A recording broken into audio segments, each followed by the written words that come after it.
Welcome everybody to this week's community call. We hold these calls every other Tuesday at 9 a.m. Eastern, 2 p.m. UTC.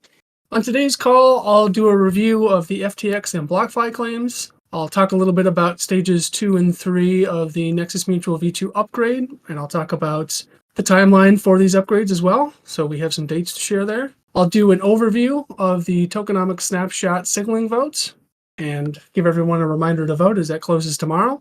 On the update side, Hugh will share his weekly update from the foundation. I'll do a review of the cover sales for the last week. I'll talk about the active coverage by cover type and share some updates from the community side of things.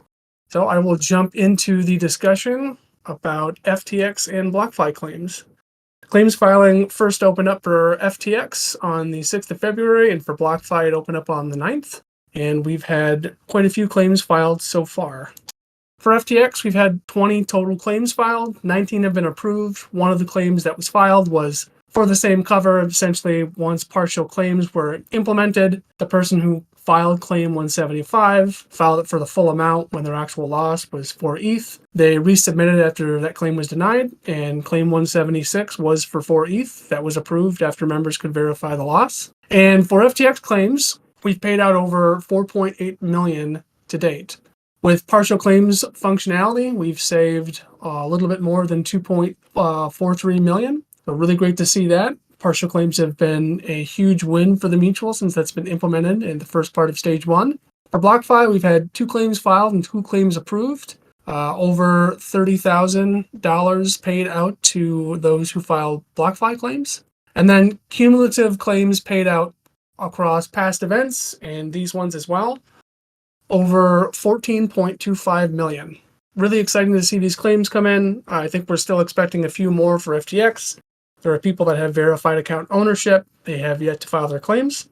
But we have processed these. You can see in the spreadsheets for both claim events, the status of the claims, the ones that have been paid out, everything's there. There's notes there as well.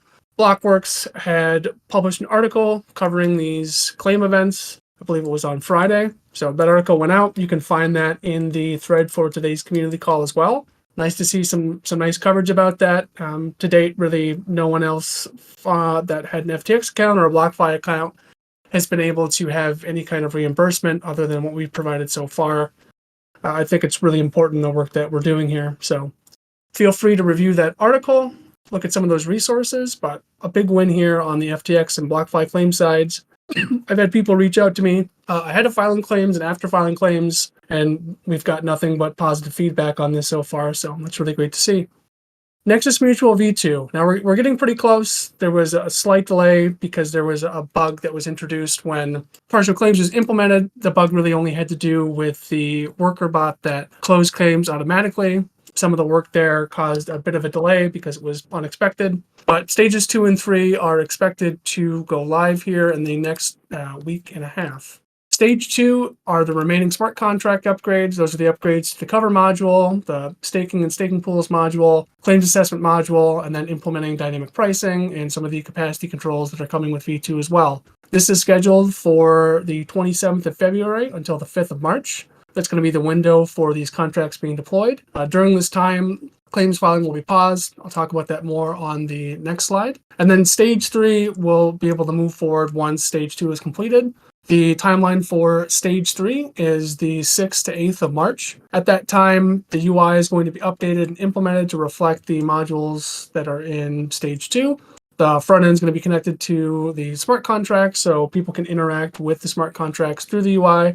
When stage 3 is being implemented on those dates between the 6th to the 8th, members won't be able to interact with the UI and they won't be able to interact with the smart contracts because that migration will be in process.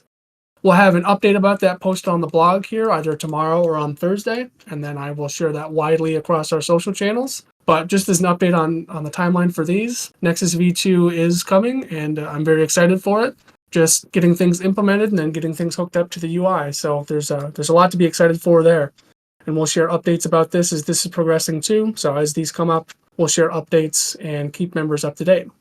For stage 2 and claims filing, to be clear here, claims filing is just being paused. So if you're going to file a claim for FTX or BlockFi, For Gemini Earn, we haven't seen any claims come through so far, but there could be some coming. You can file a claim in V1 until Monday, the 27th of February. At that time, claims filing will be paused because one of the upgrade that's being made is to the claims module. Because of that, we'll need to pause claims filing until V2 goes live. If someone is unable to file a claim before that deadline, they can still file a claim in V2. They'll just have to wait. So there'll be, that week and a half delay in between where claims filing will be paused. I shared an announcement about that in Discord yesterday. That'll also be included in the announcement that we put out tomorrow or on Thursday. So keep an eye out for that as well. And then I wanted to talk a little bit about the Snapshot signaling vote. So I had quite a few questions over the last week. So just wanted to give a brief overview, talk about the next steps after this vote, and then talk about the status of the proposal right now. So this is a non-binding signaling vote. The only purpose of this is to gauge member support for either proposal or potential alternatives. You can see, as of today, this vote closes tomorrow at 9 a.m. Eastern, 2 p.m. UTC. But as of today, the leading outcome is option A with 431,000 NXM voting in support. As a reminder, you can look at that snapshot vote too. That's in the thread for today's call. Option A is the ratcheting AMM that Ray and the Tokenomics group posted on the forum. Option B is Reith Wickham's modifying the existing bonding curve proposal. Option C is to do nothing, and option D is to revisit and develop a new solution. So option A has the leading support. The steps after this vote, if option A or option B are the majority outcome that we signal support for, is just to direct where engineering resources are allocated. So the technical development of whichever proposal is going forward that members show support for. And then members still have to discuss the parameters of the chosen design, how much liquidity, and some of the other parameters there. All of that still needs to be discussed before any discussion about implementation can occur. As a reminder, nothing to do with the protocol can be decided by a snapshot vote. That's just for DAO governance or as a signaling vote to gauge support. An on-chain vote is required to make any changes to the protocol, including the bonding curve or tokenomics. Nothing has been finalized there yet. This is just to gauge support. This is important. If you haven't voted yet, I encourage you to review the discussion on the forum, review the snapshot proposal, and cast your vote. So that is closing tomorrow morning as well. And with that, I'm going to hand things over to Hugh to give his weekly update from the foundation. Hugh? Cool. Thanks, Lee. A couple of things. So I guess the first point I wanted to make on the FTX claims was there was actually one claim in there that technically members could have declined because the cover period finished 1 or 2 days, I can't remember exactly, before FTX actually fully halted withdrawals. But members decided to pay that out, primarily, I believe, because before the official withdrawal halt announcement was made, you couldn't actually get your money out.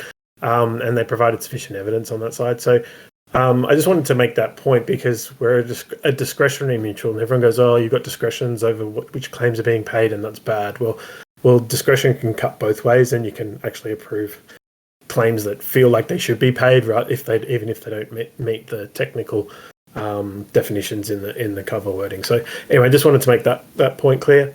I guess in terms of some other stuff what's been going on, I've been fully busy with trying to support the V2 launch. So we are getting really close now. There's lots of little bits and pieces just working through. A bit of an announcement, to make you aware, we're going to have to raise a whole bunch of on-chain governance items to basically enable the upgrade. So there's going to be 2 series of governance proposals. The first series is going to be creating some new categories to make sure that we can actually update the system. And so that's going to happen likely back end of this week, early next. And then there's going to be a series of proposals to actually execute the on-chain smart contract upgrades. They can't just be done in one go just because it's quite a big upgrade and updating lots of contracts. So we just have to do them in a bit of a series. So if you do see a bit of a flurry of activity on the governance items on chain, that's what it's about. Really looking forward to V2. I guess some of the other things that I've been working on, the foundation have been working on, is a lot of the different, like I guess more sales BD side of things. Really quite excited for a couple of things coming out. There's going to be some new syndicates that are going to launch on or shortly after the launch of V2, which is really quite exciting. I guess you hear more about them as they post different items. And I guess then we're also working on something as a kind of a team as well. And so there's quite a few things going on there with new and stuff as well. So it does seem to be getting some good momentum and gathering and behind it. I think one of the interesting things for me is I'm getting a lot of inbound from more traditional insurance providers or people within the traditional insurance ecosystem. There's this, I may have mentioned it before, but there's quite a lot of gap in terms of capacity in the regular insurance markets, and everyone's trying to work out how we can bridge the existing capital pool that we do have to back regular real world risks in traditional insurance. And so that's not necessarily easy because there's a few barriers to get across, but there's a definite willingness to look at the system and understand what we're doing, and that people can see the big benefits of being able to effectively build their own products, price their own products, and distribute their own products on top of the Nexus Mutual protocol in the future. So everything's looking quite positive there. And these things will obviously take a bit of time to come to fruition, but there's quite a lot of inbound happening as people get an understanding of what V2 is really about and the stuff that it enables. So feeling quite positive on all that stuff. Also, kind of obviously watching the signaling vote on the tokenomics side of things, but assuming that goes with the way it looks like it's going at the moment, then we will basically work out after V2's launched. Then the goal is to really get a few experts in the room like Ray in deep contact with the devs, working through the next stages of speccing that out and making sure that all the technical specs line up with the kind of Python model that he's built so far, which is mainly for simulation, economic modeling type purposes rather than actually like developing Solidity code. So that's kind of lots of things going on, but they're probably the big items we're looking at. Happy to take questions on any of that. Right, I'm not seeing any typing in the community calls channel or any others. So if anybody does have questions, feel free to just pop a comment in the community calls text channel, or feel free to interrupt me as I move on. And then Hugh, I just added some color in the community calls text channel, just sharing that those governance votes that'll go on chain will be AB votes. So members won't have to vote on anything, since we granted the AB the authority to upgrade V2 in stages, and then just some notes about how we use syndicate and staking pools for V2. Otherwise, excited to see some of those changes coming through. There is a lot coming in the next few weeks, and we'll have a lot of comms going out about V2 and those upgrades as well. I'm going to move on and talk about the last week in cover sales. But we saw about 20 million in total covers sold and $63,744 in fees earned in the last week. Some of the biggest cover buys we saw were for Curve, Aave V2, Convex Finance V1, GMX, and Gearbox.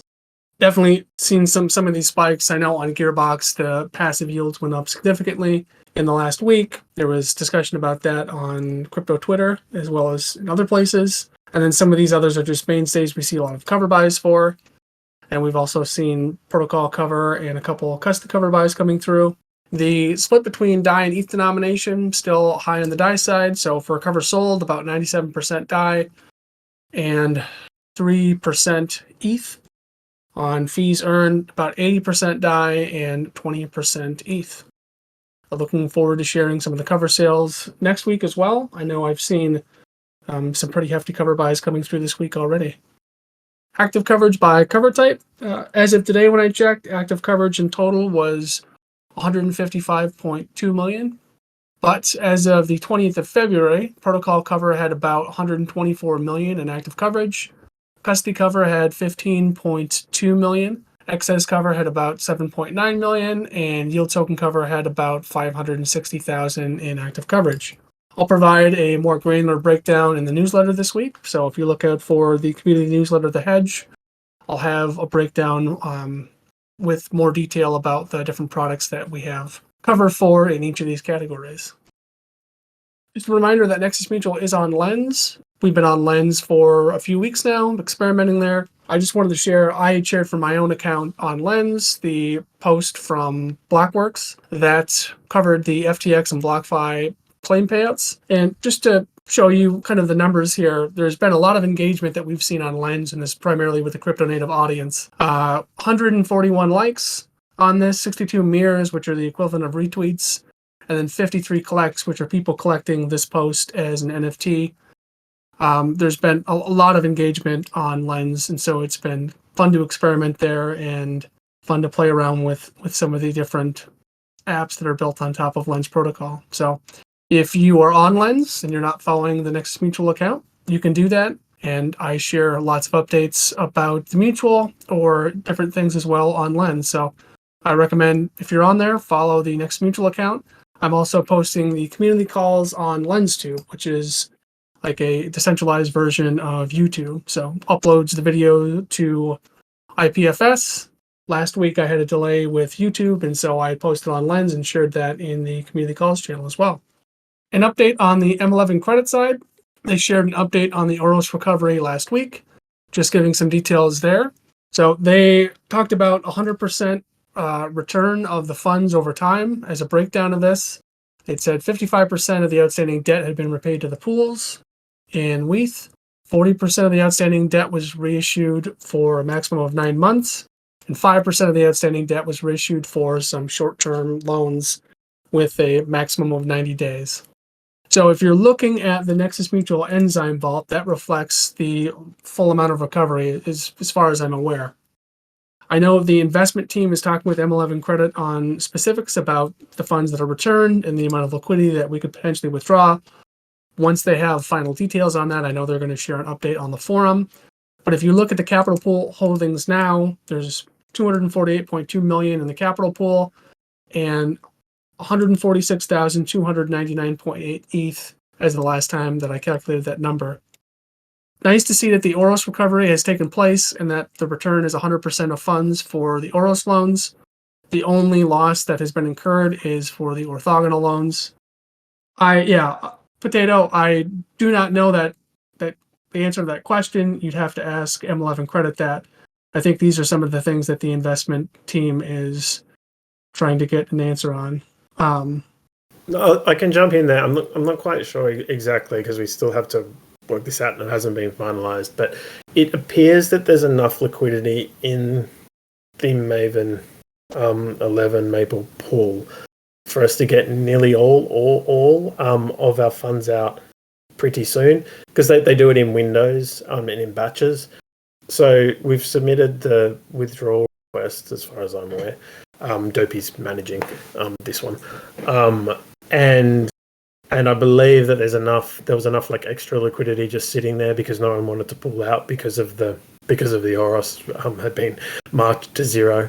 And so because I think we're one of the major ones to pull out now, I think we should be able to get most, if not all, to be determined, but out pretty quickly, I believe. If that was to happen, if that does happen, then if we get out all, then effectively that means there's no exposure to the ongoing debt. Again, that's not absolutely set in stone, and I think it's going to be. We'll see what happens over the next week or so. I think it is. Just hold on that.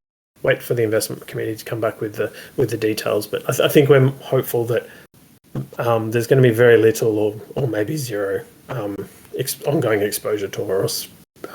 Hopefully quite soon.